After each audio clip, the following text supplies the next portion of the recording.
Maître Konaté, je suis ravi de vous avoir sur mon podcast. Nous nous sommes rencontrés non seulement digitalement, mais réellement en personne à Paris.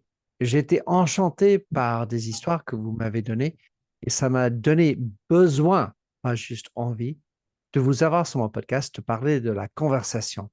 Vous êtes avocat, ex-ministre de Justice du Mali, auteur, homme très influence sur les réseaux sociaux, mais dans les mots de vous, qui êtes-vous?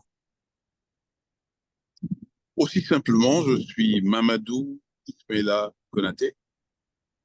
Je suis originaire du Mali où je suis né et où j'ai grandi jusqu'à mon bac. J'ai eu l'occasion de venir poursuivre mes études universitaires en France et précisément à Bordeaux, où je suis arrivé un matin de septembre des années 80 à la rencontre donc d'une université de renommée et en même temps au contact de gens dont je faisais la découverte, que ces gens soient africains, originaires d'Afrique. Et d'ailleurs, je me suis retrouvé curieusement dans un amphithéâtre avec 1800 étudiants, dont près de 20% étaient assis au milieu des escaliers. Et lorsque j'ai levé la tête, que j'ai vu que le prof n'était pas présent dans l'enceinte la, de L'amphi. l'amphithéâtre, mais qu'on était dans deux amphithéâtres de 2 fois 1800 étudiants à l'époque et que la compétition devrait s'ouvrir entre nous, je me suis dit, bonhomme, ton aventure est presque ambiguë, comme j'ai l'habitude de le dire. Et en disant l'aventure ambiguë, je pense notamment à ce merveilleux auteur que j'apprécie tant et qui a eu l'occasion de me dédicacer son ouvrage L'aventure ambiguë. Je veux parler de Cheikh Hamidou Kane.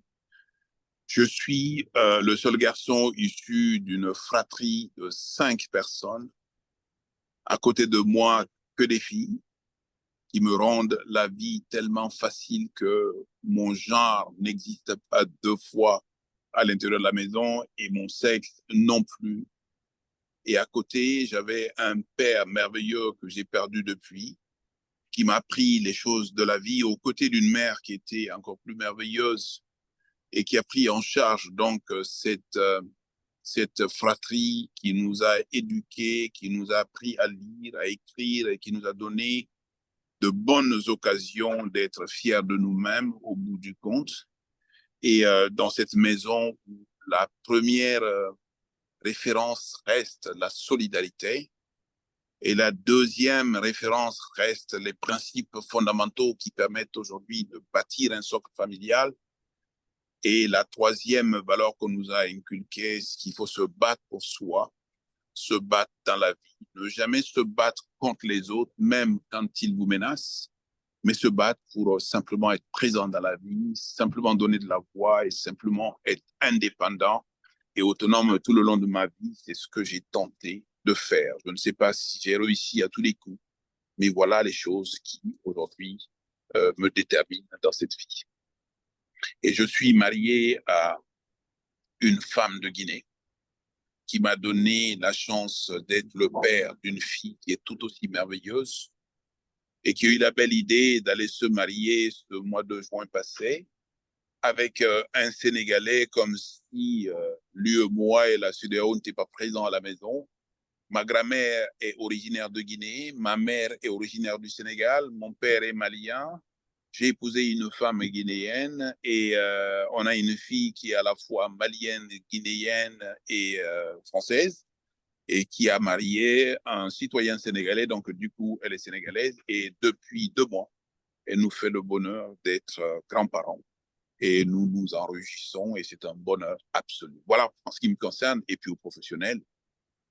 Je suis dans le maniement des mots, dans le maniement de la parole.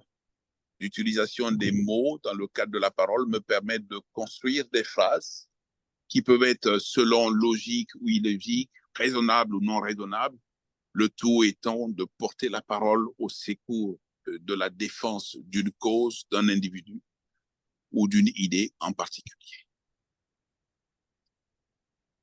Eh bien, ça, on fait les choses. Je ne sais pas par où commencer, mais premier constat, extrêmement multiculturel. Et félicitations pour le petit enfant, l'expansion de la famille. Dans votre récit, vous avez parlé de votre père et pour avoir un tout petit peu étudié votre cas, votre père a perdu la vue. Et je me demandais combien ça aurait orienté, changé votre relation avec votre père, parce que c'est un handicap important. Un brave type, un brave type, vraiment un brave type qui ne m'a jamais donné l'occasion de me rendre compte que j'avais un père non-voyant. Je suis né dans une maison, je n'ai jamais eu la chance d'avoir un père voyant, mais je n'ai jamais manqué de rien et chaque fois que, en lieu et place d'un père voyant, il fallait changer d'ampoule à la maison, il fallait remettre de l'ordre dans un coin de la maison, il fallait apprendre à lire et à écrire, il fallait apprendre à raisonner, il fallait avoir une bonne connaissance de l'histoire et de la culture de notre pays, le Mali, mais également de l'Afrique, et qu'il fallait évoquer les situations politiques de jadis, depuis les époques révolutionnaires. Et mon père aimait bien évoquer Gamal Abdel Nasser d'Égypte.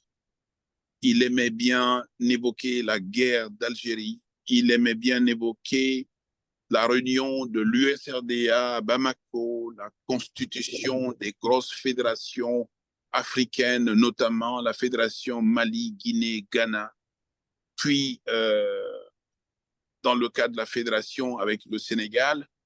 Toute cette histoire m'a été contée, m'a été apprise, et tout ce que je savais faire, que je sais faire aujourd'hui, m'a été appris par un père non-voyant. Donc, je n'avais pas de raison de me mettre plus mal à l'aise du fait que mon père n'était pas voyant parce qu'il m'a jamais donné l'occasion de se rendre compte et mon père ne s'est jamais lamenté de rien du tout.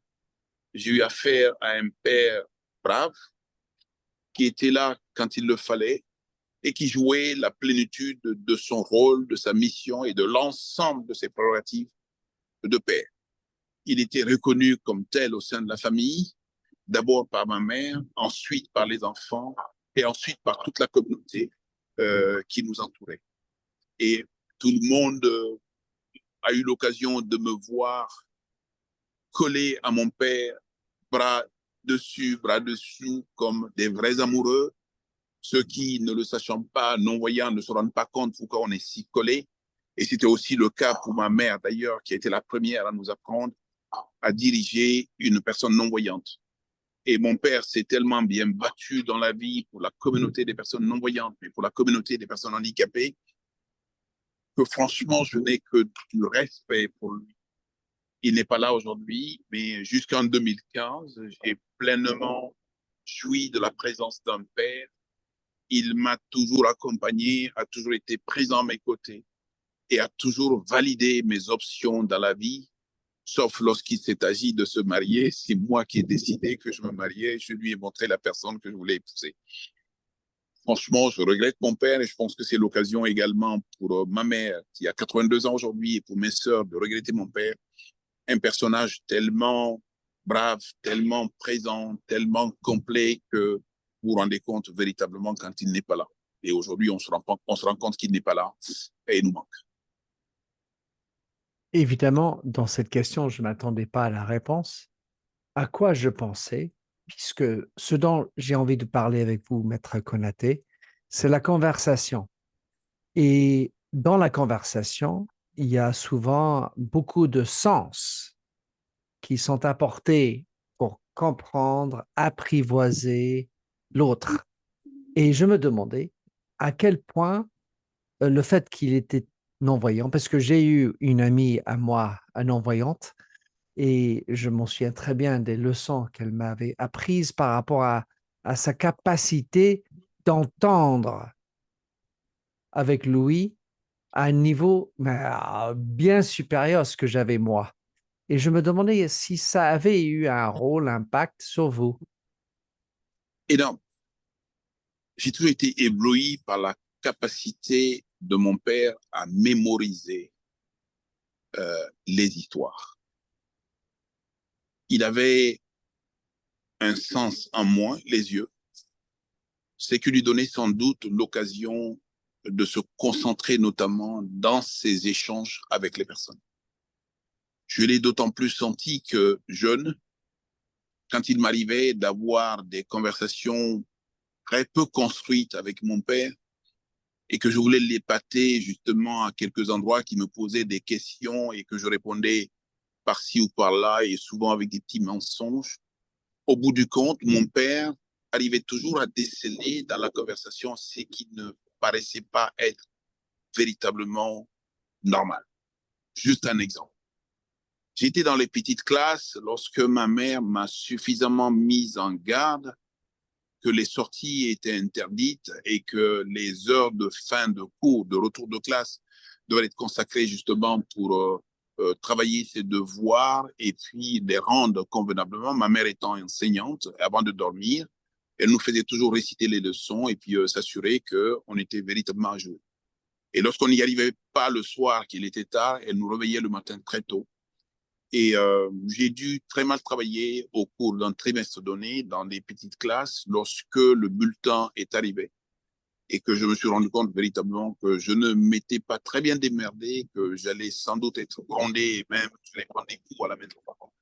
J'ai dû regarder par deux, trois endroits pour changer les notes d'une matière de classe par rapport à une matière de composition. Et je n'ai jamais compris comment mon père, à qui ma mère lisait mes bulletins, s'était rendu compte d'une incohérence qu'il y avait entre une note de classe et une note de composition et sur la base d'un coefficient. Ma mère l'a lu vite, est arrivé donc à la finalité. Lorsque mon père lui a demandé de revenir sur les matières spécifiques, il avait décelé justement qu'il y avait quelques anomalies. Et sur ces bases-là, il a attiré l'attention de ma mère sur le fait que c'était assez incohérent. Et on a repris les calculs, bien évidemment, c'était assez incohérent. Et mon père m'a posé la question si j'avais touché au bulletin. J'avais dit honteusement non, alors que j'avais touché. Puis mon père a demandé à ma mère d'aller en classe pour s'assurer auprès de la maîtresse de l'authenticité de mon bulletin. Sachant bien qui était mon père et jusqu'où il pouvait aller. Et dès le lendemain, je me suis réveillé, j'ai dit à ma mère qu'il ne s'agissait de rien d'autre, que c'est moi qui avais commis la bêtise, et que le bulletin que j'avais présenté était un bulletin falsifié. Voilà, une petite anecdote sur la capacité d'écoute de mon père, sur sa capacité d'appréhension, et surtout, j'étais fasciné par mon père qui n'avait aucune note, qui n'avait aucune espèce de chose auquel il pouvait se référer, mais il prononçait toujours aussi bien en français que dans la langue locale des phrases correctes, bien construites, bien argumentées, bien logiques. Et j'étais d'autant plus fasciné que lorsque j'avais fini d'écouter mon père, que je n'ai pas compris les trois quarts de ce qu'il avait dit en français, je m'enfermais justement dans la douche pour me doucher. Et c'est le moment que j'aimais le plus parce que j'y passais du temps à essayer de répéter les phrases de mon père, bien évidemment, qui étaient à la fois incohérentes et imprécises, parce que quand vous n'avez pas compris les trois quarts de ce qu'il disait, vous ne pouvez pas le reprendre véritablement. Mais rien que donner l'impression que je parlais moi aussi en note, que je disais des choses qui pouvaient avoir quelques cohérences, même si elles étaient totalement incohérentes, m'excitait un peu, me donnait l'impression que j'étais dans la peau de mon père. Et je m'amusais par exemple à faire des reportages de matchs de football en français. Je m'amusais à raconter des histoires, je m'amusais à dire des tonnes de choses juste pour mes propres oreilles à moi, pour me donner l'impression que moi aussi, je pouvais m'essayer, que moi aussi, je pouvais y arriver comme mon père. Et voilà comment mon père a été pour moi le symbole, la référence de la prise de parole d'une part, le symbole et la référence de l'articulation d'autre part, et le symbole est la référence justement de la recherche, de la logique, et la logique raisonnée, et la logique raisonnable. Et la parole n'a de sens que lorsque dite, elle sonne dans l'oreille des gens et elle parle dans l'oreille des gens. Je n'aime pas toujours quand on finit de parler, qu'on vous demande pardon de choses où ce que vous avez dit n'était pas audible, où ce que vous avez dit n'était pas suffisamment cohérent pour paraître aux yeux de l'autre en face et dans ses oreilles, que vous avez parlé comme un homme. Un homme, c'est construire la phrase, ça commence par un sujet, ça se poursuit par un verbe et ça se termine par un complément. Et je dis toujours aux gens que moi j'ai appris à parler, notamment en français, en faisant des phrases simples. Toto-Nama, Nama-Toto, Toto-Nama et Nama-Toto.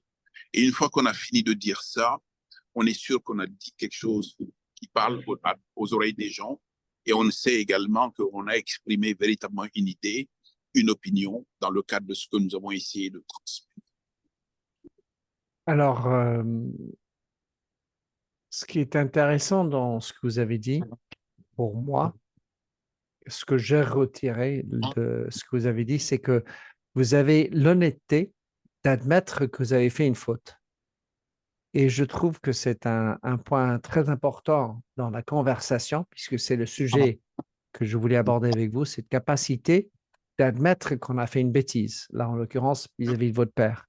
Le deuxième point, qui n'a rien à voir, mais juste comme ça, parce que ma tête y pense, vous vous êtes douché pour vous nettoyer quelque part, et là, un peu de pureté. Et ensuite, le troisième point, c'est l'importance du mot.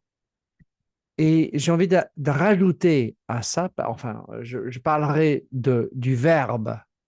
Il y a le compositeur français Fauré qui a dit, dans la cantique de Jean Racine, le verbe égale au très haut. Et dans cette notion de verbe, j'attache, peut-être par erreur, mais l'importance de la connaissance. Et aujourd'hui, me semble-t-il que une des difficultés qu'on a pour avoir des belles et profondes conversations, c'est l'incapacité de se mettre d'accord même sur la définition des mots et le partage en commun de la connaissance. Et je voulais savoir ce que vous en pensez de cela. Derrière les mots, je pourrais poursuivre les concepts. Et la notion de concept renvoie à l'environnement, et l'environnement est directement en rapport avec l'homme. Et quand on parle de l'homme, on parle du sujet homme, mais on parle également de l'homme dans son environnement, de l'homme dans sa culture. On peut se retrouver dans une conversation à plusieurs, originaire de plusieurs contrées, où le mot, le concept que vous avancez ne percute pas sur moi de la même manière que vous le ressentez. Aussi simple que bonjour, il y a un certain nombre de cultures qui traduisent des choses brutalement. Par exemple, on dit dans une culture bamana qu'il n'est pas nécessaire pour un homme, en parlant, non seulement de trop parler, mais de tout dire. Il ne faut pas trop parler parce que d'abord, vous n'êtes pas le seul interlocuteur, il y en a d'autres qui doivent parler après vous. Donc la gestion du temps vous impose véritablement de penser aux autres également qui doivent réagir, prendre la parole à votre suite. Et le deuxième élément, c'est que votre interlocuteur a un temps minimum pour entendre, pour comprendre et pour se trouver le moyen de réagir par rapport à ce que vous dites. Et troisièmement, on dit, non seulement vous n'avez pas besoin de trop parler pour le temps, vous n'avez pas besoin de tout dire, parce qu'en disant tout, vous risquez de dire des choses qui peuvent être par la suite embêtantes. En termes clairs, le proverbe qui le dit, dans ma langue, dit, si vous voulez parler de tout ce qui vous concerne, vous risquez d'évoquer des parties de votre corps qui ne sont pas drôles. On dira également, toujours dans cette culture bamana, dans cette culture mandingue où la circoncision existe. Je dis tout brut, la circoncision, pour que vous puissiez percuter, c'est le fait d'aligner de jeunes garçons entre 4, 5 et 6 ans jusqu'à la fin de l'adolescence et qui passent donc devant le forgeron, parce qu'en l'occurrence, c'est le forgeron. Maintenant, c'est très moderne, on va à l'hôpital pour se faire couper le petit bout du prépuce. On n'appelle pas la circoncision dans ma langue, on dit faire asseoir les jeunes gens. Les faire asseoir devant le fer. C'est une manière subtile de parler de circoncision sans jamais parler de prépuce, pardon du terme, sans jamais parler de quéquette des enfants, sans jamais parler de couper la quéquette des enfants. Par exemple, évoquer une femme enceinte. On ne dit jamais elle est enceinte. On dit elle est arrêtée. Elle est arrêtée, ça veut dire qu'elle est en phase de procréer. Parce que dire d'une personne qu'elle est enceinte, c'est oublier le fait que ce phénomène n'incombe pas aux hommes, mais il incombe à Dieu. C'est lui qui donne la vie, c'est lui qui l'arrache. La grossesse commence par un premier jour et se prononce normalement jusqu'au 9e mois. Et durant toute cette épreuve, on dit de la femme qu'elle est arrêtée. Toujours dans ce jargon, on dit également d'une femme qui connaît ses menstrues. On dit jamais elle a ses menstrues. On dit elle a la main dans l'eau. Et si vous êtes en face de moi, que je vous dis, tiens, on a fait asseoir les jeunes gens devant le fer, tiens, la femme est arrêtée, tiens, l'autre femme a la main dans l'eau, vous ne comprendrez absolument rien parce que la parole est intimement liée à l'individu. L'individu lui-même est le fruit de son environnement et cet environnement ne peut pas échapper à la culture. La façon de penser, la façon de croire, la façon de dire prennent des trajectoires qui sont les plus grandes déterminantes de l'homme. Et l'avantage et la chance que nous avons dans un contexte français et européen, c'est que nous avons fait l'effort d'aller vers cette culture française et occidentale, de nous installer dedans, de l'entendre, de la comprendre, de la domestiquer, de parler la langue, de faire référence à l'histoire, de faire référence à la culture, en plus de l'immense culture et de l'immense histoire qui sont les nôtres là-bas. Nous sommes le fruit d'une double culture et la double culture est le premier signe de la richesse de l'homme. J'adore. Il va de soi qu'il y a toujours un contexte autour de ça et certainement on pourrait débattre beaucoup, enfin discuter beaucoup de l'importance du verbe, le mot, la définition de chaque mot, ensuite les cultures différentes, l'histoire de connaissance et de l'histoire avec H majuscule. Mais je suis frustré, mais je voudrais quand même aborder le sujet que vous m'avez expliqué, vous nous avez expliqué autour d'un dîner extrêmement agréable sur la notion de griot. Car c'était la toute première fois, je suis tombé du ciel là-dessus. Je suis désolé pour mon côté inculte, mais le griot et comment le griot joue un rôle important dans la société et notamment à travers la conversation. Donc, pouvez-vous nous expliquer de manière un peu courte, parce qu'on n'a pas tout le temps, parce que ça, c'est la rareté de nos ressources, mais en tout cas, ce que est le griot et comment le griot joue un rôle important en utilisant la conversation. Alors, le griot, d'abord, pour le contextualiser, ce sont dans les sociétés mandingues qu'on retrouve le griot. C'est les sociétés de l'Afrique de l'Ouest et un peu au-delà. Et les griots sont porteurs de noms très spécifiques. Vous entendrez souvent qu'ils sont Kouyaté, qui sont Diabaté et d'autres noms, Koïta. Les griots sont les conteurs. Les griots sont les historiens. Les griots sont les maîtres de la parole. Et les griots sont aussi les porteurs.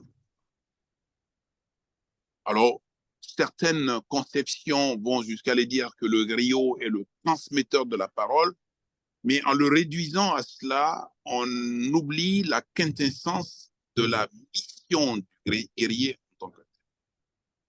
Alors, je disais, il est tout cela. Le griot est celui qui est aux côtés, souvent du roi, en tout cas affilié à une famille, et ça se passe de génération en génération. Moi, Mamadou Konaté, j'ai ma famille de griots. C'est là que je vais aller solliciter chaque fois que j'ai un besoin de griot. Et le premier besoin de griot, c'est par exemple lorsqu'il y a des événements importants à l'intérieur de la famille ou au sein de la communauté familiale, que du monde est réuni. Généralement, les nobles ne prennent pas la parole en public. Et les nobles ne prennent la parole en public que par la voix du griot. C'est celui-là qui connaît très bien le chef de famille, le chef de canton, le chef coutumier, le chef de village et le chef de façon. Et chaque fois qu'il y a un événement du genre mariage, du genre décès, du genre baptême, du genre même conflit, je pourrais en parler 2 mots après, c'est le griot qui est présent. C'est lui qui s'adresse à la masse de gens venus à l'occasion de cet événement pour parler au nom de la famille, pour parler au nom du chef de la famille, pour parler au nom du chef de village. C'est lui qui prend la parole d'abord sans que rien ne lui ait demandé parce qu'il connaît les codes pour saluer les gens, pour les remercier pour leur présence et pour leur dire combien le chef de famille, le chef de village est heureux de les avoir autour de lui. Et deuxièmement, c'est lui qui évoque le sujet ou l'objet de la rencontre. Et troisièmement, c'est lui qui exprime ce qui a lieu d'être dit dans le cadre de cette rencontre. Généralement, il est allié à une famille. Et dans l'hypothèse d'un mariage, c'est toujours dans la famille du mari qu'est reçu le couple dans un premier temps. Et c'est dans cette famille également que l'on reçoit la belle famille pour parler de la famille, pour rappeler d'où vient le garçon qui est candidat au mariage, pour rappeler de quelle famille il est, pour rappeler les valeurs et les principes absolus et cardinaux de cette famille. Et il laisse la parole donc, oui. Alors, j'ai lu qu'on ne devient pas griot, on, On est on est, on est griot par les liens particuliers. Et si vous dites ça, j'ai l'impression qu'il y a un sujet qui est, on dit souvent en anglais en tout cas, l'éléphant dans la chambre, l'éléphant rose dans la salle. Et combien le griot a ce besoin aussi de surélever le sujet non dit, les choses qui sont difficiles à dire. Ou est-ce que c'est pas le rôle du griot de rentrer dedans dans les sujets qui font parfois un peu mal parce que on n'a pas envie de parler de ce sujet. Il est d'abord un fin psychologue, le griot. Il est en possession de toutes les idées. Et étant le maître de la parole, c'est lui qui doit trouver les mots justes pour transmettre la parole sans jamais fâcher personne. Son rôle est beaucoup plus d'allier que de mésallier, de construire plutôt que de déconstruire. Et son rôle et sa mission sont tellement importants que ça se sait dans les hypothèses où il doit prendre la parole pour évoquer un conflit. Par exemple, un conflit entre un homme et une femme dans le cadre de la conjugalité. Un conflit entre 2 villages pour des tas de motifs. Un conflit au sein d'une famille. C'est lui qui connaît les individus. C'est lui qui connaît les références culturelles des individus, les valeurs et les principes qu'il rappelle aux individus pour dire, par exemple, Mamadou Konaté, tu n'as aucune espèce de raison de t'en prendre à Minter, qui est celui qui est venu de si loin, celui qui ignore nos valeurs et nos principes est celui qui doit apprendre à nos côtés, d'où la tolérance que nous devons avoir à son égard pour tout ce qui peut éventuellement paraître comme étant pas conforme à nos valeurs. Minter est notre hôte, on doit le recevoir comme tel, et nous sommes plus enclins à demander pardon à Minter que d'exiger de Minter quelques pardons qu'il y a, dès lors que Minter est celui qui s'est déplacé de si loin. Et on rappellera toujours que bien que Minter étant différent de nous, Minter est un de nous. À partir du moment où il est parti de si loin pour venir nous rejoindre, il est aujourd'hui une partie de nous, une partie de notre famille. Voilà le type de propos que le griot peut prendre à la suite d'une difficulté ou d'une divergence que l'on peut avoir sur telle et telle situation. Et généralement, le griot, il trouve toujours par les mots le meilleur moyen de contourner. C'est pour ça que, pour revenir un peu à une substance qu'on a eu l'occasion d'évoquer également, le rapport de la parole avec la justice. Le rapport de la parole avec la justice est une démarche de construction et on aura l'occasion d'en parler. Oui, certainement. Et dans ce rôle de médiation, quelque part, du griot, il y a parfois des sujets qui fâchent.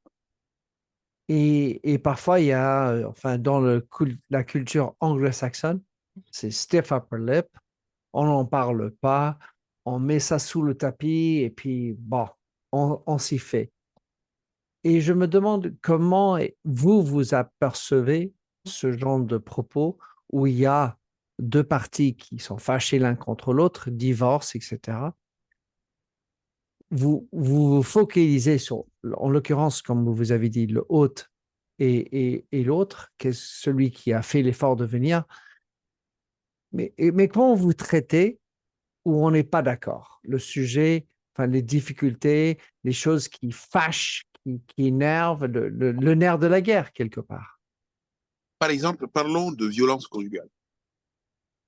Les gens pensent qu'en Afrique, la violence conjugale est de mise et que ce sont des situations qui font partie de nous-mêmes. C'est faux. Personne ne peut être fier de voir un homme battre sa femme. Et lorsque le conflit naît consécutivement à une violence conjugale, bien évidemment, la première honte pour celui qui est à l'origine des coups donnés sans aucune espèce de raison, c'est quand même le mari, qui est assis au milieu de la constitution familiale et à qui on parle. On ne lui dira pas, tout go, tu bats ta femme et c'est pas drôle. Non. On lui rappellera simplement que on constate aujourd'hui que marié à une femme qu'il a choisie, non content d'être avec une femme qu'il doit aimer, on voit qu'il donne des coups à sa femme, on lui rappellera que ses ancêtres n'étaient pas capables de donner des coups à leur fille. Aussi simplement. On va dire, ben tiens, ça c'est une pratique que nous on découvre avec toi.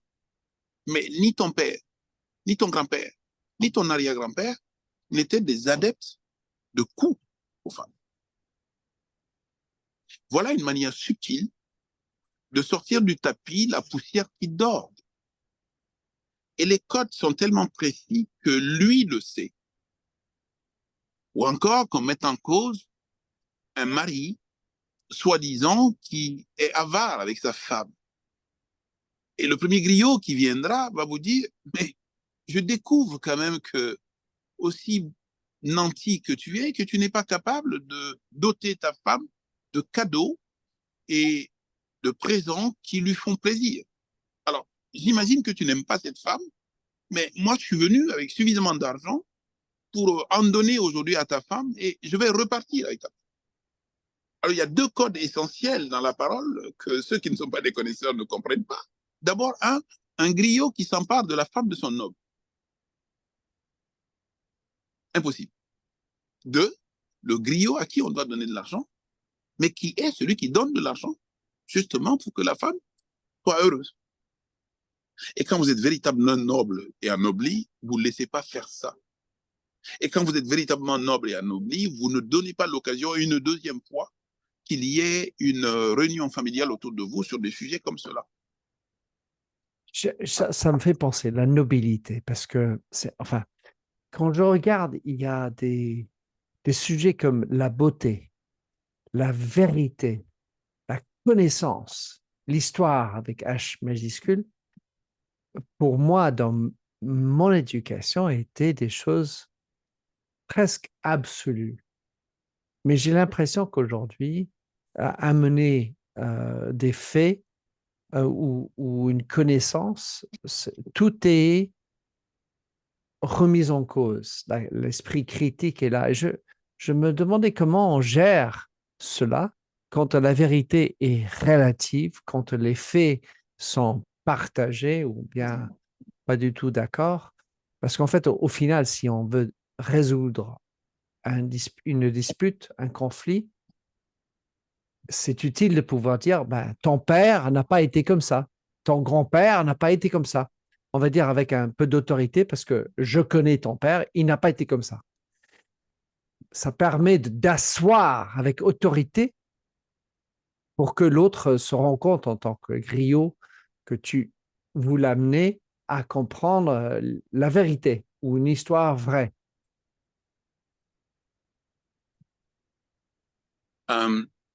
La vérité doit être dite.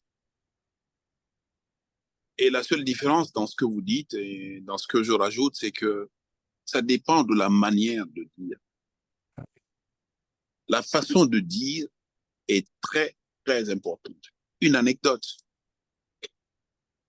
Un jeune garçon s'était fait raconter par son père que, avec deux de ses amis, ils sont des amis d'enfance depuis très longtemps et que d'ailleurs, ils ont été circoncis ensemble.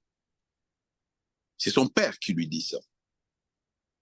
Et bien plus tard, et bien des années plus tard, alors que le jeune garçon avait grandi, il rencontre un des amis de son père, auquel il faisait allusion.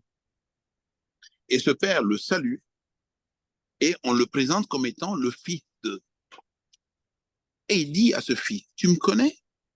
Il dit non. Et il dit au fils, je suis un tel. Ça te parle? Il dit, ah ouais, mon père m'a déjà parlé de vous. Il dit, ah ouais, parce qu'avec votre père, on est des amis d'enfance depuis le bas âge. Nous avons tout fait ensemble, nous sommes allés à l'école ensemble, nous avons épousé nos femmes ensemble, nous avons commencé à travailler ensemble, et voilà, nous sommes vraiment, vraiment des amis. Même si aujourd'hui, on reste un peu longtemps sans se voir, mais on reste vraiment des amis. Tu vois qui c'est maintenant? Je dis oui. Il dit, d'ailleurs, mon père a dit que vous avez été circoncis ensemble.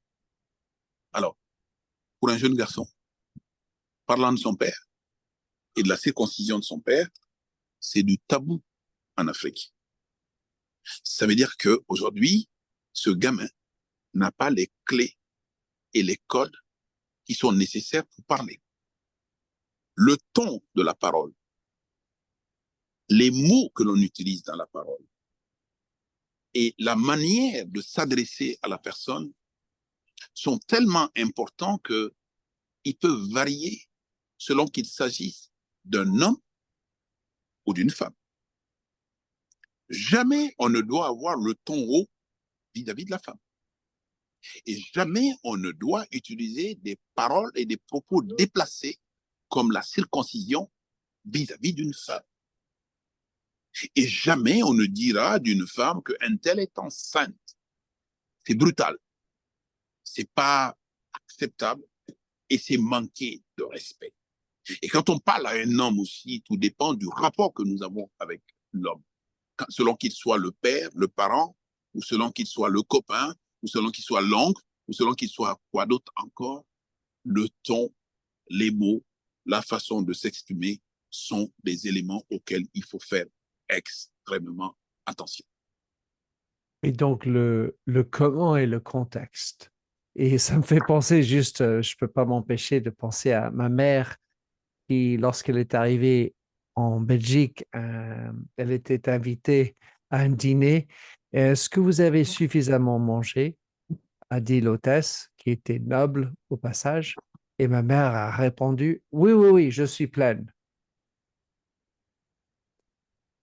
Alors qu'elle est américaine, elle a fait un effort, mais la culture et puis la capacité, le maniement de la langue est très important. Et Maître Konaté, enfin, je voudrais quand même arriver à parler aussi de votre rôle en tant qu'ex-ministre de Justice et la place que vous mettez sur la conversation. Mais aujourd'hui, si la conversation, pour moi, la conversation est un sujet tellement important, j'ai du mal à trouver des bons exemples pour enseigner, pour apprendre à faire la bonne conversation. Aujourd'hui, si je regarde les médias, je ne trouve pas le bon exemple. Et je ne parle pas de gauche ou de droite. Là, je parle de manière générale et encore en Angleterre, aux États-Unis et la France, et je suppose en Afrique, mais je ne connais pas. Mais comment est-ce qu'aujourd'hui, nous pouvons apprendre si on n'est pas né, enfin, si on ne devient pas, comment, comment est-ce qu'on apprend à avoir des meilleures conversations? L'éducation à la base, c'est la clé.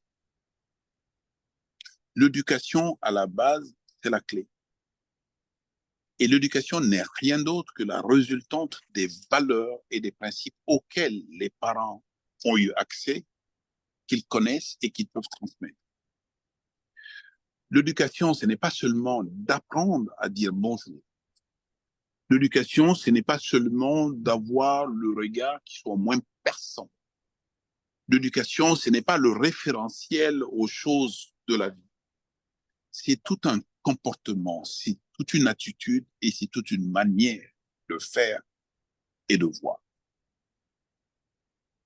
C'est d'autant plus important que la parole est aussi expressive de ce contexte auquel je fais allusion. Avec mon père, il y a des choses qui relèvent de l'impossible. Quel que soit mon niveau de responsabilité dans la vie, mon père est mon père. Ce référentiel est presque sacré parce que simplement on nous apprend un respect absolu vis-à-vis du père. Dans une conversation, il me viendra jamais à l'idée de dire à mon père, mais c'est pas vrai ce que tu dis. Même pas, c'est pas juste ce que tu dis. Même pas, c'est pas croyable ce que tu dis. Parce que des mots comme ceux-là sont des mots qui sont insupportables dans notre culture. Et ces mots ne sont pas adaptés dans le rapport avec le père. Juste une anecdote. Ma mère, avec laquelle je m'attrape de temps en temps, dans le cadre d'une conversation, m'a sorti quelque chose qui me paraissait tellement incongru, je lui dis n'importe quoi.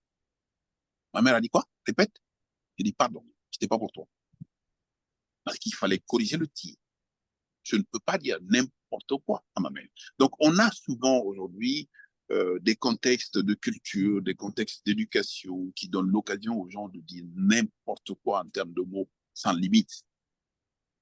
Justement, c'est ce qui arrive, qui amène le pugilat. C'est-à-dire qu'aujourd'hui, on ne sait pas qui est le père, qui est le fils.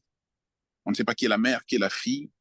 C'est du tout mélangé parce que simplement, quand vous voyez comment les pauvres parents se font engueuler dans les rues de Paris, quand vous voyez comment les discussions peuvent s'enflammer, quand vous voyez comment les gens ont tendance à penser que une fois arrivé au niveau de la majorité, les 18 ans, que maintenant on est libre, on est indépendant, on peut dire merde à tout le monde.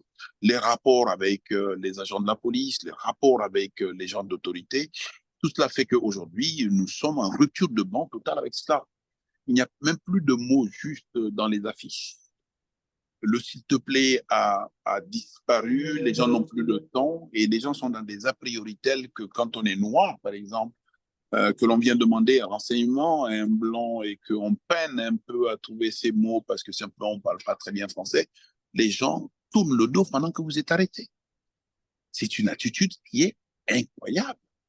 Et on se regarde aujourd'hui en disant, voyez ce noir-là, ce qu'il est venu me dire tout à l'heure, voyez ce gars-là, ce qu'il est venu faire tout à l'heure, voyez son comportement, voyez comment il est habillé. On tire des conséquences hâtives de situations qui, à la limite, n'ont de sens que parce que c'est instantané. J'aime bien m'habiller en africain. Si dans la rue, les gens veulent tirer des conséquences de ce que je suis, l'expression du sauvage qui n'est pas allé à l'école, qui parle très mal français, qui est très peu imprégné de la culture française, qui ne sait pas faire la différence entre le ciel et la terre, qui ne sait pas ce que c'est qu'un fusée, comme ce blanc, justement, qui est venu en Afrique pour traverser un fleuve, aller d'une rive à l'autre, et qui, en montant dans le fleuve, avait emmerdé tout le monde en disant aux gens sur la berge, est-ce que tu sais ce que c'est que la Tour Eiffel? La moitié des gars ne savent pas ce que c'est que la Tour Eiffel. Et puis, tu connais pas la Tour Eiffel, mais tu n'es jamais sorti de Bamako, du Mali, toi. Non, non, non, je suis jamais sorti. Ah, ben, tu écoute, franchement, tu as perdu le quart de ta vie, toi. Il voit un deuxième, il dit, mais madame, vous savez ce que c'est qu'un ascenseur? C'est déjà monté dans un ascenseur? Non, qu'est-ce que c'est qu'un ascenseur? Madame, vous avez perdu les deux quarts de votre. Et vous, à côté, vous n'avez jamais pris un vol? Vous n'êtes jamais allé en avion? Non, du tout. Vous avez pris les trois quarts, vous avez perdu les trois quarts de votre vie. Et c'est pendant ce temps qu'il monte dans la pirogue, justement, il ne sait pas nager. Et la pirogue prend donc le fleuve et puis doit traverser la berge de l'eau. Et au beau milieu, la personne à qui il avait demandé s'il était déjà monté dans un ascenseur lui dit, mais vous savez nager, vous? Il dit non. Il dit, vous avez perdu les quatre quarts de votre vie. Et ils l'ont foutu dans l'eau. Mm. Voilà, juste pour rigoler, ils l'ont foutu dans l'eau, j'exagère, juste pour rigoler, là où ils pensent que les trois quarts des personnes avaient perdu leur vie pour n'être jamais monté dans un ascenseur, pour n'être jamais monté dans un avion et pour n'avoir jamais vu la Tour Eiffel, au beau milieu du fleuve, on se rend compte qu'il ne sait pas nager. S'il n'y avait pas des gens pour le rattraper en cas de noyade, il serait parti complètement. Tout est relatif. Alors, on est d'accord, tout est relatif. Je prêche pour les convaincus là-dessus.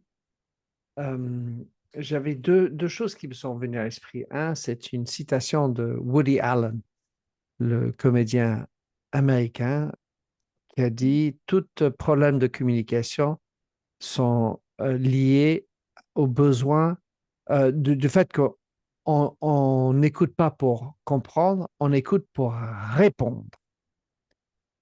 Et deuxièmement, le, le sujet culturel, raciste, enfin, comme on est différent, l'histoire de biais. Et, et personnellement, j'arrive pas à imaginer que j'arriverai de ma vie en tant qu'homme blanc, toujours compliqué, de dire que je serai non biais, sans biais. Et je me demandais comment résoudre, ou en tout cas réconcilier le besoin d'écouter sans avoir, afin de comprendre et pas répondre, et la place du biais, the bias, dans notre culture, enfin les cultures, l'être humain. Le billet, Le B-I-A-I-S. billet, Ouais. B-I-A-I-S, c'est le biais, c'est l'entre-deux. Enfin, le biais, c'est que j'ai un a priori. Oui, J'ai voilà, un biais, oui, je j'ai un comprends. biais que cette personne est de ce style Bien sûr. par généralisation, etc. Vous savez, ça, c'est le monde dans lequel nous vivons, justement, qui est un monde de spontanéité, d'instantanéité et puis d'a priori. Le fait que vous soyez un homme blanc, mais au milieu d'un marché en Afrique aujourd'hui, c'est synonyme de choses très précises et préconçues dans l'esprit des gens. C'est pas forcément une attitude raciste ou raciale. C'est une attitude que chacun est le fruit de sa pensée. Chacun est le fruit de cette pensée qui elle-même résulte de son environnement. Un blanc au milieu d'un marché, on va se dire simplement, c'est un blanc qui est perdu. C'est un blanc qui est à la recherche de lui-même. Et c'est un blanc qui, aujourd'hui, est curieux, veut venir découvrir ce qu'il ne connaît pas. Un noir au milieu d'une célébration de messe dans une église au fin fond de la France ou de l'Angleterre, c'est aussi un prêcheur. Un homme de Dieu sans doute, mais pas un homme de Dieu qui vous met en confiance de la même façon que lorsqu'il s'agit d'un homme de Dieu blanc. Ça, cet a priori, nous l'avons tous. Parce que dans nos têtes et dans nos esprits, nous avons déjà des clichés. Et c'est tellement mauvais que ça joue des tout. Je suis avocat, je peux le dire. Lorsque en face, votre interlocuteur et votre contradicteur avocat, vous ne prenez pas bon soin, un, de l'entendre, deux, de l'écouter, trois, de le comprendre, quatre, de voir l'argumentaire sur lequel il se base, et 5, pour accumuler tout cela et réagir par rapport à ce qu'il dit, il ne faut pas lui répondre. Il faut juste trouver le moyen dans ce qu'il dit, qui n'est pas mauvais, de trouver la faille.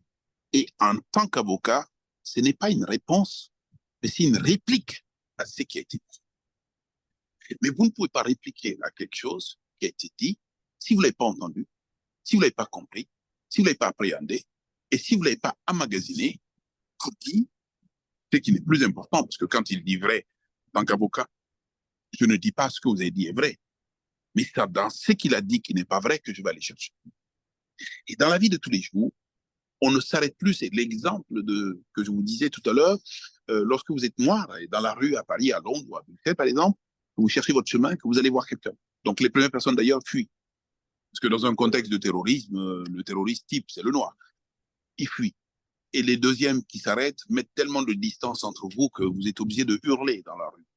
Et les troisièmes qui acceptent de parler sont toujours suspicieux en disant, bon, je vais faire l'effort quand même qu'ils ne se rendent pas compte que je suis apeuré, mais quand même, je suis apeuré. Bon, en tout état de cause, il faut que l'on tombe les masques, il faut que l'on soit capable de nous regarder d'abord en tant qu'homme, ensuite en tant qu'individu, et dès lors qu'on a la possibilité de parler la même langue qui soit audible, écoutons-nous, entendons-nous, comprenons-nous. Et dans ce que nous nous disons, allons trouver ce qui nous diverge plutôt que ce qui nous converge. Parce que dans toute conversation, il y a de la convergence, il y a de la divergence. C'est sur la divergence qu'il faut éventuellement s'occuper. Mais lorsque la divergence est mineure par rapport à la convergence, c'est que vous avez trouvé un accord. Oui. Alors, dans la médiation, je vois bien, vous êtes avocat. Dans la plaidoirie, vous devriez, avec votre client, comprendre son cas, etc., bien saisir la vérité de son cas. Mais aussi, il y a dans les conversations les histoires qu'on raconte avec H minuscule. Et je me demandais, et ça c'est nuancé, combien vous devriez quand même arranger la vérité pour amener l'histoire en fonction des 12 personnes dans la jurée. Enfin, je ne sais pas combien il y aura toujours dans la jurée, mais quelque part, dans votre rôle d'avocat, dans la plaidoirie, vous êtes obligé, à mon avis, en tout cas, de prendre en compte la qualité, de faire des a priori des membres du jury, de la jurée. Comment vous faites? Parce qu'en fait, au final, si je demande ça, c'est parce que vous parlez beaucoup du comment, mais j'ai quand même besoin de garder la place pour le biais parce que j'estime que le biais fait partie naturelle de notre, comme vous avez dit tout à l'heure, comment vous êtes fait, votre expérience. Quand vous êtes en face d'un jury d'assises qui est composé d'autant de personnes, juges professionnels et juges non professionnels, ce sont des gens qui, pour la plupart, en arrivant à l'audience, se font une idée du dossier parce qu'ils l'ont lu. Et la lecture du dossier, à travers les mots du dossier, les pièces du dossier, crée un sentiment déjà. On est des humains. On ne peut pas, à la limite, nous exclure de là.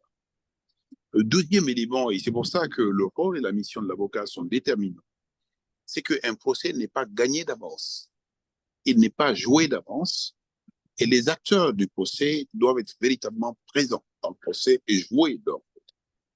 C'est d'un côté les juges, de l'autre les procureurs, et de l'autre les deux catégories d'avocats qui sont les parties civiles et ceux qui mettent en cause, ceux qui défendent les parties civiles et ceux qui mettent en cause, justement, et on est dans un procès pénal. Et c'est pour ça que, en tant qu'avocat, j'enseigne toujours aux plus jeunes que le rôle de l'avocat est important. La connaissance du dossier par l'avocat est importante. L'échange avec la personne que vous défendez est important. Et l'environnement du dossier est important. Juste un exemple. jeune avocat, je me suis retrouvé à défendre une jeune fille qui était mineure à l'époque des faits, 13-14 ans, et qui a jeté un couteau qui a blessé mortellement son demi-frère dans une concession familiale. Elle a été gardée en prison pendant 5 ans. Et au bout de 5 ans, j'ai été désigné de force pour la défendre. La première conversation à la prison civile de Bamako était tellement difficile parce que j'avais affaire à une jeune fille qui était mineure à l'époque et qui aujourd'hui est majeure, qui à l'époque des faits était majeure et qui ne pouvait pas prononcer un seul mot de sa cellule où je suis allé. Ça a duré une bonne demi-heure. Parlant de griot, c'était une jeune fille griotte.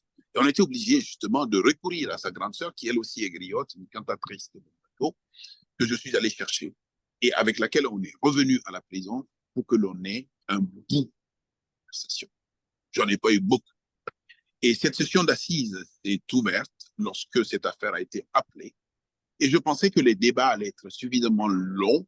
Et je m'étais préparé sur la longueur lorsque, très vite, le juge qui a ouvert les assises, le président qui a ouvert les assises, à 2-3 questions avait terminé. Aucun autre juge n'avait de questions à poser parce que le sujet était délicat. Le procureur a posé une question et la fille a reconnu tout.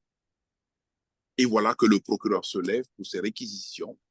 Et il n'y avait pas de partie civile, donc j'étais juste le seul avocat de la défense. Il s'agissait d'un conflit familial qui s'était mal passé. Et puis lorsque le président m'a donné la parole, surpris, je ne savais pas quoi dire. J'étais sans le mot. Et je suis resté comme ça à gare pendant très longtemps. Le président m'a appelé 1 fois, 2 fois et 3 fois. J'ai dû me lever. Il dit, Monsieur le Président, j'ai la parole. Il me dit oui. Il me dit, c'est moi qui dois parler. Il me dit oui. Je dis, Monsieur le Président, vous savez de quoi je vous parlais? Et puis il ouvre les yeux, ce qui est inhabituel. Il ouvre les yeux. Il ouvre les yeux. Il me regarde. Il dit, Monsieur le Président, j'ai décidé de vous parler de la mort. Il me regarde un moment. Je dis, oui, Monsieur le Président, j'ai décidé de vous parler de la mort et de la mort qui tue. Et c'est là-dessus que je suis parti. Pour évoquer la mort, mais la mort qui tue. Pour mettre en avant aujourd'hui l'instinct d'une jeune fille qui n'est pas capable d'appréhender le geste fatal qu'elle a et la conséquence tout aussi fatale du geste. Donc, j'ai plaidé le repli, j'ai plaidé l'inconscience, j'ai plaidé le hasard, j'ai plaidé l'incapacité pour cette jeune fille qui était en train de s'amuser 5 minutes auparavant avec son demi-frère de lui planter le couteau. Et bien évidemment, dans un contexte africain, j'ai mis un peu de shaitan. Et shaitan, c'est la malédiction. Et avec des mots, avec des phrases, avec des idées, avec ce contexte culturel que je suis allé appréhender, que j'ai essayé de ressortir, j'ai mis en avant aujourd'hui la déperdition d'une famille polygame dont le patriarche était décédé et les femmes au milieu d'une concession familiale qui avaient du mal à réguler en l'absence d'hommes et tous ces allées et venues, tout ce brouhaha qui pouvait être expliqué donc cette situation malencontreuse et malheureuse qui était arrivée. Elle a été condamnée à 5 ans de prison. Elle est sortie avec moi parce qu'elle avait complètement passé en prison. Je n'ai pas revu cette jeune fille devenue sans doute une dame depuis très longtemps, mais j'imagine qu'elle vit et j'imagine qu'elle vit toujours dans le regret de la mort de celui qui est décédé au bout d'un geste qu'elle ne voudrait sans doute pas répéter. Certainement, et enfin, j'espère, enfin, j'imagine que vous espérez une fois de retrouver. J'ai deux dernières questions pour vous, Maître Konaté. La première, c'est que vous avez écrit un livre en sortant de votre expérience de ministre de Justice au Mali qui parle de la corruption. Et là-dessus, qu'est-ce que vous avez appris de arriver à converser dans un monde politique qui, plus est, vous n'êtes pas d'accord, vous étiez sur le sujet de la corruption, mais c'est un sujet qui est universel, j'ai l'impression aujourd'hui. Comment converser mieux dans la politique ou qu'est-ce que vous avez appris de la conversation suite à votre expérience? Vous allez être sans doute en possession d'un scoop, quelque chose que je n'ai pas dit. Il faut savoir que j'avais des liens particuliers avec le chef de l'État qui m'a fait appeler un jour justement pour évoquer avec moi, maintenant qu'il est mort, maintenant que le sujet est passé, je peux l'évoquer, pour évoquer avec moi la perspective du deuxième mandat. Il Pour était, lui, pour lui. oui pour lui, quasiment à la fin de son mandat et la Constitution l'autorisait à se présenter une deuxième fois et il a évoqué le sujet avec moi en toute intimité. Et puis, je le regarde, je dis, Monsieur le Président, pour moi, euh, le deuxième mandat se justifie par les maigres résultats du premier mandat. J'ai dit, je suis moi-même membre de ton gouvernement depuis bientôt un an. Je suis incapable de te dire où est le résultat qui peut justifier le second mandat. C'est là qu'il me regarde et me dit, mais qu'est-ce qu'on peut faire dans les médias? Et il me dit, la corruption est un sujet qui m'a souvent servi. J'ai dit, mais tu fais bien. C'est un beau sujet d'un point de vue psychologique dans ce pays. On a besoin aujourd'hui de dynamiter une vraie campagne de lutte contre la corruption et véritablement qui nous permette de réformer les lois, de réformer le cadre juridique et surtout de nous battre contre l'impunité. Et c'est dans ce contexte-là qu'il m'a mis en mission et que j'ai déroulé 2, 3 idées. La première, c'était la mise en place et doter l'Office central de lutte contre l'enrichissement illicite de toutes ses composantes humaines et matérielles pour être opérationnel. Et ensuite, j'ai eu l'occasion donc de participer à une convention, à une assemblée générale de la Convention des Nations Unies de lutte contre la corruption à Vienne. Et ensuite, j'ai eu l'occasion de réunir mes homologues du Burkina Faso, du Niger, du Tchad, pour mettre en place justement une convention qui nous permette de lutter contre le terrorisme. Mais à la base, le terrorisme, c'est aussi beaucoup de corruption. Donc, on a eu une belle réunion à Niamey, justement, au terme de laquelle nous avons signé une convention d'entraide judiciaire et de coopération renforcée dans ce domaine. Avec cet ensemble-là, j'ai dû présenter le sujet au président de la République et il m'a donné carte blanche pour y aller.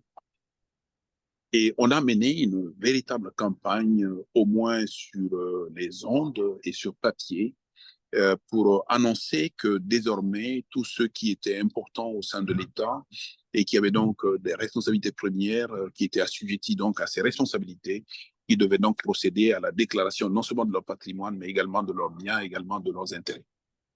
Cette campagne a commencé pendant 3 mois et visiblement, cette campagne gênait beaucoup, beaucoup de gens lorsque le syndicat des fonctionnaires de l'État s'est mis en grève pour que nous puissions revenir sur la loi qui instaurait donc cette déclaration de patrimoine. J'ai eu beaucoup d'allers-retours avec le président de la République et je me suis tellement investi dans ce dossier et j'ai été plutôt très mal à l'aise que dans le cadre d'une réunion, le président de la République avait pris la décision justement de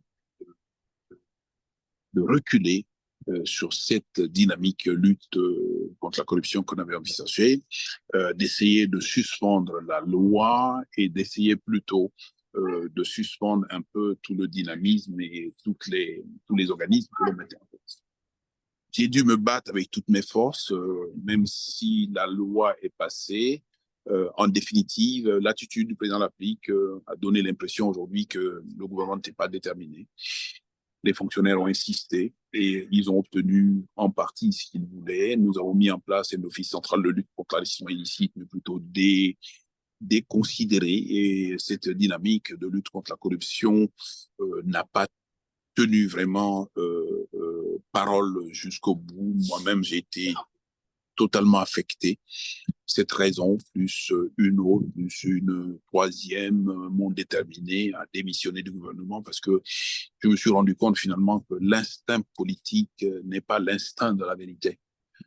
Le politique n'en a cure de ce que la pertinence d'une action peut être de nature aujourd'hui à le mettre en selle. Non, la pertinence d'une action doit être capable aujourd'hui de convaincre des gens qui deviennent donc des électeurs probables et des soutiens probables. Donc, tout ce que vous pouvez envisager dans le cadre de la politique qui ne résulte pas dans l'oreille des gens de manière à ce que ce soit suivi d'applaudissements, le politique s'en fout. Donc, la lutte contre la corruption, si elle peut préserver le crédit de l'État, le bien de l'État, les deniers de l'État, parce que simplement ça fait des vagues et qu'au bout du compte, un certain nombre de personnes peuvent se retrouver en prison. Ce ne sont pas des choses qui sont vraiment déterminantes pour le politique, ce d'autant plus que c'est généralement le camp politique qui est au pouvoir qui est très concerné par la corruption. Et là, de ce point de vue-là, j'ai compris que le dialogue avec le politique est un dialogue de souhait. C'est un dialogue de menteurs, c'est un dialogue de mensonges, c'est un dialogue qui a besoin juste que l'on soit muni de tam-tam, que l'on soit muni de balafons pour faire le maximum de bruit, pour faire danser les gens, pour qu'ils oublient un peu tout ce qu'ils ont dans la tête et qui peut les gêner, et que la réalité du pouvoir ne permet pas véritablement de se battre là-dedans. Depuis cette période, je me suis mis en retrait et mon expérience politique s'est arrêtée à la suite de l'expérience ministérielle. Je me suis rendu compte d'ailleurs que des gens comme moi n'étaient pas faits pour être des ministres parce que ministre, ça c'est plutôt accompagner un chef d'État, un premier ministre, un gouvernement dans tout, y compris dans ce qui n'est pas intérêt général, y compris dans ce qui peut être mensonge, y compris dans ce qui peut être ridicule. Vous pouvez peut-être draper tous les murs de la ville de drapeaux et de fanions indiquant que la lutte de la corruption est en marche. Mais le pire, c'est de mettre en œuvre cette lutte contre la corruption. C'est là où vous faites taper sur le doigt et c'est là où on vous sort de derrière, on pilote votre ministère sans vous. Finalement, vous êtes une quantité complètement zéro du gouvernement. Vous êtes à la tête d'un département ministériel qui, du nom, est très important. Vous êtes garde des Sceaux, ministre de la Justice et de surcroît en charge des droits de l'homme. Mais vous vous rendez compte que votre budget est coupé en deux. Vous vous rendez compte que votre personnel politique, y compris dans le cabinet du ministre, répond plus de la présidence que de vous-même. Vous vous rendez compte que les magistrats n'en ont cure parce qu'ils savent bien que le décret qui les nomme, même s'il est proposé par vous, il est finalisé par le président de la République. Et ils finissent donc par prendre langue directement du président de la République. Voilà comment on peut totalement bafouiller l'idée de justice, l'idée de lutte contre la corruption, l'idée de lutte contre l'impunité. Ça me rappelle des histoires à moi quand j'ai travaillé dans un groupe coopératif, hein, pour pas le nommer, et combien la politique, les carrières, les histoires qu'on racontait, enfin les barbares et les budgets aussi. Donc tout ça, ça rime à beaucoup de choses pour moi. Et ça me fait penser à combien plus on est impliqué dans cette histoire, plus c'est difficile d'être neutre dans la conversation et plus c'est difficile de raconter des barbares, hein, des niaiseries.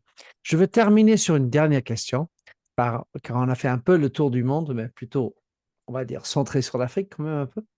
Mais vous êtes aussi un homme influent sur Twitter, anciennement Twitter, aujourd'hui X, enfin pour parler d'autres, mais vous faites des spaces, ce qui est un lieu où on est beaucoup en audio et vous gérez ça d'une manière extraordinaire. Et alors, je voulais, si vous pouvez nous partager les règles de conduite et qu'est-ce qui fait que vous arrivez à entendre des voix et des opinions différentes de vous et comment vous faites pour arranger à avoir des belles conversations. Quels sont les principes, les règles que vous pourrez nous donner pour amener, gérer des belles conversations? D'abord, les sujets, les thématiques. Les thématiques résultent pour la plupart de moi et d'autres personnes qui peuvent me souffler ça et là des thématiques, mais je ne vais jamais sur une thématique si je ne la comprends pas moi-même. Et la comprendre moi-même, c'est l'appréhender et être capable de pouvoir toujours dégager deux, voire trois, voire quatre problématiques dans un sujet donné. Et deuxièmement, parce que ces sujets me préoccupent moi, m'interrogent moi, que j'imagine que dès comme moi, il y en a plein, donc qui sont préoccupés, qui s'interrogent également. Nous avons eu beaucoup de sujets justement sur le tumulte des coups d'État au Sahel, sur la question du terrorisme, la problématique de la En corruption. Afrique, il y a En plusieurs Afrique, coups d'État qui se sont bien sûr. arrivés au peu près même temps presque. Bien sûr. Donc, sur toutes ces problématiques des rapports des gens avec l'État, des rapports des gens avec l'intérêt général, des rapports des gens avec le respect de la justice, et un ensemble de choses. Donc, les thématiques résultent pour la plupart de ma tête et de la tête de personnes qui m'entourent, qui m'accompagnent dans le cadre de ce projet-là. Et c'est pas parce qu'on me voit, moi, que je suis tout seul dans le cadre de débat de Cité MKO. Il y a des foultitudes de gens qui aujourd'hui nous épaulent pas mal dans ce projet. Une fois qu'on a choisi le thème, on essaie de trouver les problématiques du thème. Et une fois qu'on a trouvé les problématiques du thème, on va les trouver des vrais interlocuteurs. Et là, on n'a pas d'a priori. Je veux dire, parce qu'on n'est pas partie prenante dans le cadre de l'idée. On ne défend pas une idée derrière. On veut juste avoir le moyen de débattre. Parce que débat de cité est né de mon envie de débattre, de mon envie d'entendre les autres, d'échanger avec les autres, d'aller aller dans un combat vrai avec les gens, si tant est que le combat se fait autour des idées.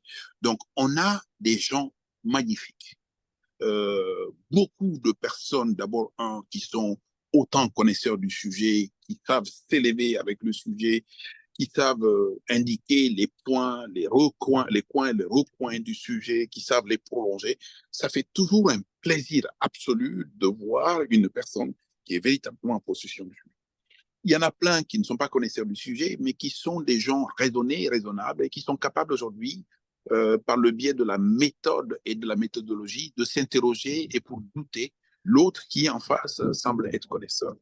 À côté, il y a une foultitude de gens qui ne savent absolument rien, qui sont souvent hors sujet, mais dont la présence est aussi essentielle et utile que la présence de ceux qui savent ou que la présence de ceux qui ne savent pas. Donc, c'est vraiment à la base l'envie de débattre, l'envie d'évoquer les sujets et l'envie plutôt que ces questions authentiquement africaines soient aussi domestiquées par les Africains que nous sommes. Au début, quand j'ai commencé, c'était à coup d'injures, c'était à coup de révolte, c'était à coup de dénonciation, de diffamation. Et j'ai toujours rappelé aux gens que les règles qui me déterminent, moi, à la barre, déterminent au sein de ma famille, qui me déterminent dans la vie de tous les jours, je n'aime pas les gens qui, à court d'idées, insultent. Donc, la règle pour moi, c'est que vous pouvez tout dire, vous pouvez vous engueuler, mais vous ne donnez jamais de coup de poing. Vous pouvez vraiment vous engueuler, mais pas d'injures, pas de grossièreté, et vous ne dites jamais rien que vous ne pouvez pas supporter d'un point de vue intellectuel. Donc, au début, c'était très difficile de cadrer cela, et je vous dis des choses qui résultent d'un règlement que nous avons fait, d'une charte que nous avons mis en place, et on rappelle toujours la charte aux gens, et on indique d'ailleurs aux gens qu'en arrivant à débat de cité MKO, vous acceptez justement de vous référer donc à cela. Je n'ai jamais eu l'occasion véritablement de couper la parole, je n'ai jamais eu l'occasion de sortir une personne du space, si ce n'est une ou deux fois sur la centaine de fois qu'on a organisé. Et les pays s'organisent de façon très spontanée. Ils s'organisent donc autour d'un pays, autour d'un sujet, autour d'une actualité qui n'a absolument rien à voir avec le Mali, forcément. On a traité du Tchad, on a traité du Cameroun, on a traité du Sénégal, et on a été très, très présents justement pendant tout le temps que le combat de Ousmane Sonko et de Bassirou Diomaye Faye avait lieu. On a été souvent en instantané. Chaque fois que la Cour constitutionnelle avait rendu une décision, on était là pour commenter. Donc, véritablement, l'idée de débat est de débat organisé, de débat cohérent, de débat cadré. Même si on ne sait pas, il faut dire ce que l'on sait, pourvu que dans ce que vous dites, nous nous rendons compte des limites strictes de votre connaissance par rapport à ce sujet-là. Donc, personne n'est sachant plus que l'autre. Personne ne peut plus hurler parce que, bon, en pensant qu'on hurle, on a raison. Non. Les débats de cité MKO qui sont privés parce que nous avons eu souvent des pointes de 7 000, voire 8 000, voire 10 000, et bien au-delà de personnes qui nous suivent en direct et qui nous suivent par la suite et qui écoutent encore nos enregistrements. Et je sais que beaucoup de dirigeants politiques africains, sous des couverts déguisés, viennent dans ce débat de cité pour écouter. Au début, on a pensé peut-être que c'était en opposition par rapport à tel et tel pays. Non, ce n'est en opposition de rien, si ce n'est contre l'anti-droit, contre la violation du droit, contre la négation des libertés, contre l'état de droit et contre la démocratie. Et si véritablement, à travers ça, on peut me dire que je suis opposant, bien évidemment, je suis démocrate profondément, je suis pour l'état de droit profondément, je suis pour le respect de la justice, je suis contre l'injustice, je suis contre l'impunité et je suis tout ce qui peut éventuellement perturber l'intérêt général. Ce combat-là, il est mien depuis 40 ans aujourd'hui. que je suis allé à la fac, que j'ai compris un certain nombre de choses, mon engagement sur ces questions est un engagement sans faille. Et c'est pour ça que ceux qui m'écoutent une ou deux fois se rendent compte très vite que je peux radoter parce que je dis les mêmes choses sur ces questions. Génial. Donc, ce que j'ai entendu, c'est choisir le bon thème, être, pas maître, mais connaître bien le sujet pour savoir les contours et les nuances là-dedans. Ensuite, il y a cette charte qui permet d'asseoir une civilité tout en étant dans de débat et sachant que même l'origine du mot débattre, il y a le mot battre, donc se battre.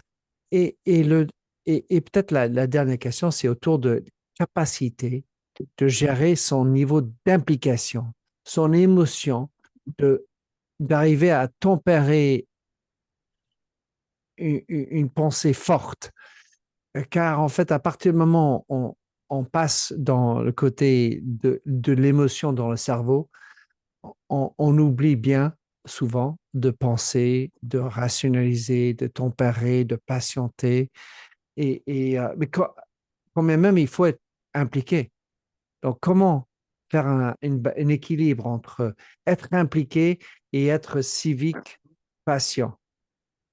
Alors, je suis impliqué et totalement du début jusqu'à la fin. C'est une charge émotive énorme dès lors que j'ai pris un sujet, que je l'ai pensé avec un certain nombre de personnes, que je l'ai plaqué, mon émotion et la charge émotive commencent en moi. Et ça se poursuit jusqu'à la fin du space parce qu'à tout moment, je pense qu'on n'est pas, je me dis qu'on n'est pas à l'abri de rater. Je me dis qu'on n'est pas à l'abri de la mauvaise perception des choses. D'impair. Je me dis qu'on est capable de faire un impair total et absolu. Chez moi, on dit l'enfant ne tombe que des mains de la personne qui habituellement la prend. Et quand elle tombe, croyez-moi 2 secondes que la personne des mains de laquelle elle tombe n'a jamais fait exprès, bien au contraire, est très mal. Les beaux parleurs sont aussi ceux qui peuvent éventuellement être renversés avec leurs paroles. Et c'est le pire. Et vous savez que la parole, lorsqu'elle est mal dite, elle ne peut faire que des ravages. Et c'est au fur et à mesure que vous recherchez à rattraper la parole, justement, qu'elle rate. Bien évidemment, il y a souvent des prises de bec énormes avec un certain nombre de personnes. D'abord, un, sur la discussion de l'idée. Et deux, sur les croyances et les volontés exprimées. Et trois, sur les mots qui ont été utilisés, le temps juste que l'on se mette d'accord sur la conformité, la concordance des concepts. Et c'est pour ça que très souvent vous dites, non, vous ne m'avez pas compris, laissez-moi m'expliquer. Il y en a beaucoup, par exemple, qui n'aiment pas le dialogue. Ils pensent qu'ils doivent venir prendre la parole ici pendant 2, 3 minutes pour juste sortir ce qu'ils ont dans la tête. Et quand on les arrête justement pour leur dire, oui, mais qu'est-ce que vous avez voulu dire par ça, machin? Non, laissez-moi parler. Non, laissez-moi terminer. Non, mais c'est pas croyable. Non, mais vous me coupez. J'ai dit, mais parce que ici, vous n'êtes pas là pour un monologue. Nous, on est là pour comprendre ce que vous dites. Vous n'êtes pas en train de vous enseigner. On n'est pas obligé de vous écouter si ce que vous dites n'a pas de sens. Combien de fois, moi-même, j'ai été pris à partie sur une idée que j'exprimais en disant qu'ils sont en total désaccord avec moi. C'est comme ça qu'on apprend à être démocrate. C'est comme ça qu'on apprend à être tolérant. Parce que moi-même, qui suis l'organisateur, mes idées sont souvent battues en brèche comme pas possible. Voyez-vous, au bout de combien d'années de discussion, j'ai pu déceler sur la toile un certain nombre de personnes qui avaient une bonne maîtrise de ce que nous pouvons éventuellement appeler la perspective de la nouvelle démocratie africaine. On est dans un combat comme ça et vendredi, on doit se réunir justement parce qu'il a été demandé depuis 3, 4, 5 séances à chacun des individus de prendre un pan de la chose, de pouvoir le décortiquer. On a une réunion globale dans la perspective d'organiser justement un space sur les nouvelles perspectives démocratiques africaines, c'est-à-dire sur quoi on est d'accord en ce qui concerne la dévolution du pouvoir, comment on prend le pouvoir et comment on sort du pouvoir et comment on se maintient au pouvoir. Et deuxièmement, quelles sont les institutions de l'État. Et troisièmement, quels sont les rôles des institutions de l'État. Troisièmement, qu'est-ce que c'est que l'intérêt général. Et quatrièmement, qu'est-ce que c'est que le rapport à l'intérêt général. Cinquièmement, quelle est l'idée de justice que l'on peut avoir. Et sixièmement, jusqu'où il faut avoir de la coopération avec un tel ou pas un tel. quelle est la question de la sécurité, un ensemble de choses comme ça qui permet à une quinzaine de personnes justement de pouvoir nous rendre compte dans le cadre de cette dynamique-là. C'est tellement important que les personnes, il y a 2-3 ans, ne se connaissaient pas du tout. Mais à force de se rencontrer dans l'espace, à force de se rentrer dedans, à force de s'entendre, on apprend à se connaître, on apprend surtout à se respecter. Je respecte tout le monde pourvu qu'il soit capable d'exprimer des idées qui, par leur concordance, sont synonymes de raison et de logique. Sans raison et sans logique, on est en train de blablater. Et c'est ce qui fait la différence justement avec les bêtes. Il y a des gens extraordinaires qui comprennent le langage des bêtes. Moi, je ne suis pas suffisamment intelligent pour comprendre le langage des bêtes. Je comprends d'abord le langage des hommes. Et le langage des hommes, c'est un espacement de mots et une concordance de ces mots qui constituent des phrases, qui expriment des idées, qui expriment des opinions et qui sont la source d'un débat. Je ne vais pas ouvrir, mais j'avais envie de parler de M. Foucault et comment lui, il voulait défaire l'origine et la vérité des mots. Mais Maître Konaté, le temps est limité. Je vous remercie infiniment d'avoir parlé avec moi sur ces sujets. C'était fort passionnant, très agréable de vous entendre, de vous écouter, de pouvoir vous poser des questions.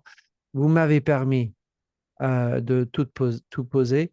Et comment est-ce que quelqu'un peut vous suivre, puisque je sais que vous êtes un homme de la toile, euh, vous contacter autrement et acheter vos livres? Quels sont les liens auxquels vous voudriez envoyer les écouteurs? Et je vais vous envoyer donc les liens pour l'ensemble de mes ouvrages écrits. Au jour d'aujourd'hui, j'en ai écrit 4, voire 5, voire 6. Donc 4 à titre personnel et 2 en groupé. J'écris malheureusement que sur la justice. Je ne raisonne malheureusement que sur la justice et les questions de justice et les questions institutionnelles. Je suis en train de m'essayer à terminer un ouvrage qui parle un peu de moi, un peu de choses un peu personnelles. C'est l'avocat dans la cité. Je suis à 80 pages. Il me manque environ 120, 130, 140 encore. Les idées sont Je connais cette souffrance. les idées sont là, mais comment s'asseoir véritablement pour mettre de l'ordre, ce n'est pas évident. Je suis en train de travailler également sur la perspective d'un ouvrage justement sur l'idée d'État, sur l'idée de justice et sur l'idée d'institution dans un contexte africain colonial d'une part, post-colonial d'autre part, et d'évidence aujourd'hui où on assiste justement à ces révoltes et à ces prises de parole, à prises de pouvoir de façon violente. Je réfléchis pas mal à notre devenir. Quand vous voyez le monde, ce qui devient, quand vous voyez par le biais de l'élection, du suffrage universel, un État peut décider de se remettre soi-même en cause au mépris de l'ensemble des principes et valeurs qui sont fondamentaux. Quand vous prenez aujourd'hui la Déclaration universelle des droits de l'homme et que la notion de race était abjecte, que la notion de religion en violation de la laïcité est une notion qui est impropre et qu'aujourd'hui, au nom de la race, un certain nombre de personnes revendiquent des droits et des libertés d'être que entre soi, d'être que pour soi, et surtout de dénier à l'autre le droit d'exister. Et quand des processus comme ça prennent le chemin du droit, prennent le chemin de la loi, bien évidemment, il y a lieu aujourd'hui de réfléchir. Quand aujourd'hui, un certain nombre de valeurs sont complètement bafouillées aujourd'hui, je fais juste un parallèle avec la conception africaine justement des mœurs et de la liberté du choix des mœurs aujourd'hui. Je n'en veux à personne qui décrète aujourd'hui que dans son pays, les hommes peuvent marier les hommes, les femmes peuvent se marier entre elles-mêmes. C'est la liberté des gens. Deuxièmement, je peux comprendre également que les gens soient complètement révulsés par le fait qu'un seul homme peut se marier à 4 femmes dans un contexte polygamique lié à la religion musulmane et que de là où ils sont, qu'ils puissent considérer ça comme étant impropre, abject et insupportable. Je peux comprendre même au point que dans un contexte européen, on dise que cela n'est pas reconnu. Mais ce que je ne peux pas comprendre, c'est que lorsque vous dites des autres que ce qu'ils font n'est pas bien à vos yeux parce que vous avez une espèce de morale qui ne permet pas de laisser passer cela et que ce que vous faites, vous voulez non seulement que ça soit su, que ça soit entendu, mais en même temps, vous voulez que ce soit transposé. Vous voyez aujourd'hui le système mondial aujourd'hui qui est dominé justement par la liberté de choix et d'orientation sexuelle et que on pense à envoyer dans un pays musulman un ambassadeur représentant du chef de l'État, lui qui est euh, aux antipodes de ce qui est supportable dans ce pays, non pas en termes de polygamie, mais en termes de liberté sexuelle, qu'il est un homme et que son conjoint est un homme et que dans les cérémonies officielles, les deux apparaissent, qu'on est dans un contexte musulman. Je me dis quelque part, c'est de l'intolérance. Quand on s'en prend aux gens pour leur race, pour leur culture, pour leur religion, et même quand on s'en prend aux gens justement pour leur orientation sexuelle, on est dans un contexte de révolte totale. Et on n'est pas loin justement du système qui nous a valu la Deuxième Guerre mondiale, puis la paix, puis la Société des Nations, puis les Nations Unies. Je pense qu'on est reparti encore dans un cercle où on peut s'en prendre à un État pour il est parce qu'on n'a pas envie qu'il existe. C'est l'Ukraine.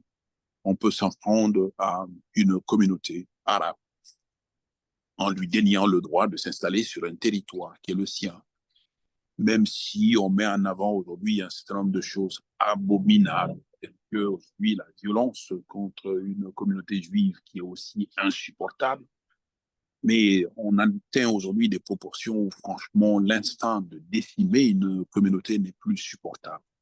On n'est plus à faire des parallèles entre une extrême droite raciste, raciale, extrémiste, antisémite, qui veut aujourd'hui la fin des communautés humaines et une extrême gauche sous couvert de Mélenchon pour dire aujourd'hui que les deux sont insupportables et qu'on est à deux doigts d'avoir une majorité gouvernementale justement qui va casser les lois, mais pas que, qui va casser les budgets, mais pas que, mais qui va casser de l'humain, dès lors que cet humain est d'une autre nationalité, dès lors que l'humain est d'une autre couleur, dès lors que l'humain est d'une autre religion.